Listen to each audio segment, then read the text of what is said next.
Hi, I'm Julie Blackburn, and I am the owner of Chartreuse Center. Today, we are going to talk about living with infertility. I'm going to share a little bit about some of my personal experiences during this time because I think it's really important to know that living with infertility is a lifelong process, just like living with grief, living with farsightedness, if you will, or diabetes. All of these things, it's medical concerns that have social consequences. Have them be positive or negative, it doesn't really matter. But there are things that uh, go into living with infertility that I'd like to talk to you about today. So first of all, there's so many choices. There's so many choices when we look at this is what is really going on for ourselves, like this is my reality and I have to make some decisions as to how am I going to proceed forward in my life. This becomes very serious. This is not just some heady talking about, oh, the social aspects or the health aspects or the medical concerns, right? This goes beyond treatment. This is living with the decisions that we make in this moment while we're at this age, okay? Because there are consequences. Like I said, good or bad, it doesn't really matter. So one first choice or concern or something to consider is to parent or not to parent. That is a real question.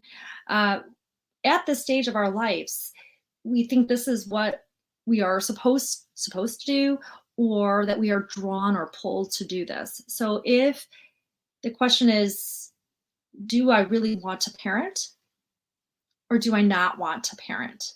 Because then we're looking at other ways to have children in our lives. If conceiving naturally is not the answer, then there's medical treatments to go through, right? There's tests to do, maybe surgeries that need to be done. And if that's not working for you, if treatment is not successful, then we have other options. And it's not as simple as saying, oh, just adopt. That is a process on its own that takes so much heart and so much of you as a person, or within a couple. Not to mention the financial concerns that can go into that. And it's not just to become a foster parent. That is something that is an option, but that's not always the answer for everybody. Living child free, that is an option and a choice too. And it's not by choice. And I think when some people choose to not parent and it's by choice, that is so different than if you're choosing to not parent due to infertility concerns, okay? These are real considerations here. Another thing to think about is, what does living with infertility mean in the long run? Well, that has a lot to do with some other things.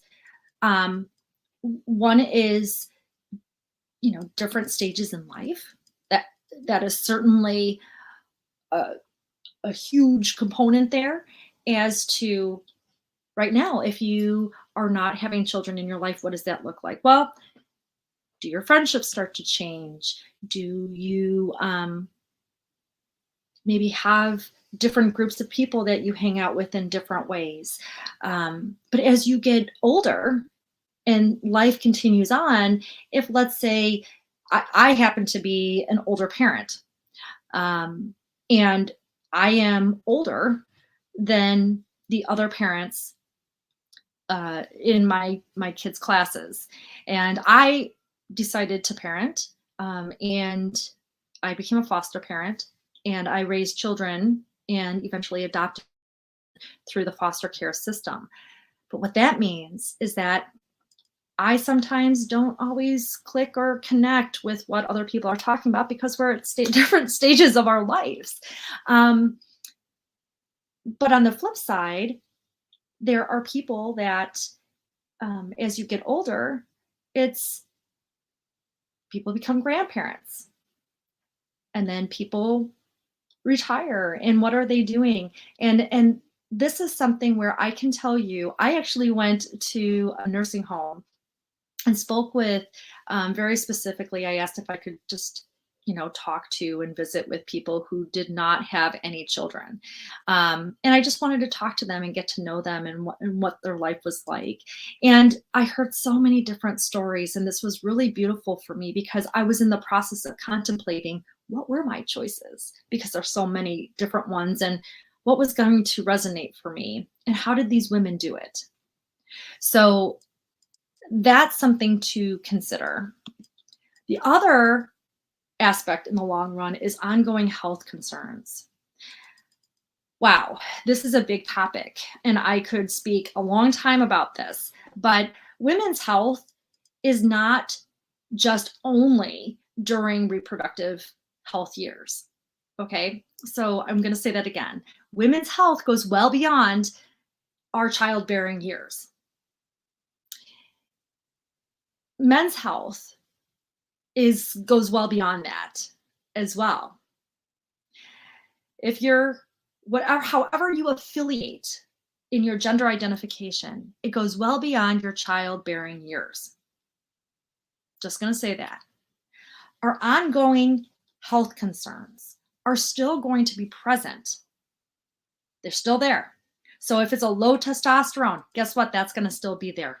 If it's endometriosis, that is still going to be there. If you have polycystic ovaries, that is still going to be there. If you have thyroid issues, that is going to be there. If you have different things going on inside your body, autoimmune issues, you name it, those things are still going to be there after you're done in those childbearing years. Some of those treatments that you do can aggravate some of those issues. I can tell you, I lived with endometriosis, and eventually developed adenomyosis, and had a hysterectomy. Finally, it took a long time to advocate for that and to get that for me, which is really kind of sad when you think of women's health issues and how much pain I was living with, to finally be able to have a medical procedure. So I didn't have to keep having multiple surgeries to address a health concern. Now, our bodies change after infertility treatment for women and for men, depending on what the treatment plan is for them too. So our ongoing health concerns do show up, and this is what we need to talk about, where it's beyond just those childbearing years. Because after we're done having children, and conceiving and having a pregnancy and giving birth, after those things happen, then there's the parenting, the living. And if you choose to live child-free, either way, there's still going to be different life stages, and there's going to be different ongoing health concerns, regardless of what happened in your story and in your life. Now, I can tell you, as a parent who adopted, infertility comes forward on a regular basis. So have it be the way that we talk about dolls, have it be my values of family, and trying to teach that, and the way that I talk to my children about if they have children when they grow up, rather than when it's different language. It all matters. So I just want to put all of this information out there to you. So if this is information that you'd like to learn more about, or go dive into, you can visit Chartreuse Center's website at www.chartreusecenter.com. Visit the fertility and infertility page, and on there will be websites and resources that I have shared with my own clients to help them along in their process, as well as online programs and groups that can be a support for you. All right. You take care. And until we meet next time, bye bye.